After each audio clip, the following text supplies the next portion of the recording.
একান নিখোঁজের খবর আর ফোনত বাই মুক্তিপণের দাবি ব্যাগ মিলের তৈরি হয় অপহরণের নাটক, কিন্তু সেই নাটকের লগে জড়িত আছিল গাঁজা সেবনের কাহিনীও। আর শেষ পর্যন্ত বাইরে চোখ খোয়ালু তুরিবার মতো সত্য। কক্সবাজারের ঈদগাঁৱত কথিত অপহরণ ও মুক্তিপণ দাবির ঘটনাত কথিত ভিকটিম মোহাম্মদ ইব্রাহিম ও তার এক সহযোগীরে উদ্ধার করে পুলিশ। গতকাল শনিবার 4 এপ্রিল দুর্গে একতারমিক উপজেলার ধলিরছড়া ফারিয়ার হাতুন তারারে উদ্ধার করা হয়।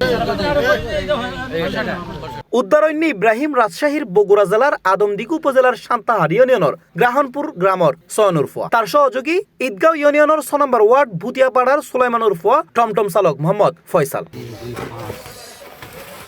ইব্রাহিম তার এক আত্মীয় কালাম সর্দারের অধীনে ঈদগাহ এলাহাত ফাড়ি বিক্রি করত। ঘটনার দিন ফাড়ি বিক্রির টিয়া দিয়ারে বুতিয়াপাড়া এলাহাত এক টমটম চালকের লগে বয়েরে গাজা হেবেলাইছে। পরে মালিকরে ক্যাঙ্গুরি হিসেব দিবু ইয়ানুর বয়ে পরিকল্পনা করে দলিছড়া ফারত আত্মগোপন করি অপহরণের নাটক সাজাইবু। এই সময় মোবাইল ফোনে মালিকুর হাসে 1 লাখ টিয়া মুক্তিপণ দাবি করে এবং এই টিয়াগিন সহযোগী টমটম চালক ফয়সালর হাতত দিবেলে হয় ইব্রাহিম।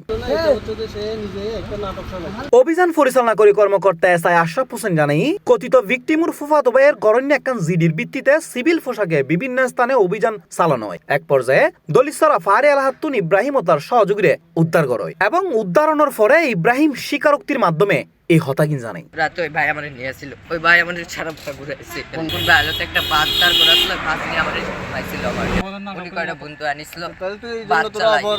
আর এই ঘটনাত ঈদগাহ থানার ওসি এটিএম সিফাতুল মাজদার জানাই প্রাথমিকভাবে সন্দেহ অনে টমটম চালকরে আটক করি জিজ্ঞাসাবাদ করিলি ঘটনার প্রকৃত তথ্য বাইরে এরাই। পরে সিভিল পোশাকে অভিযান চালাইরে কথিত ভিকটিমুরে উদ্ধার করে।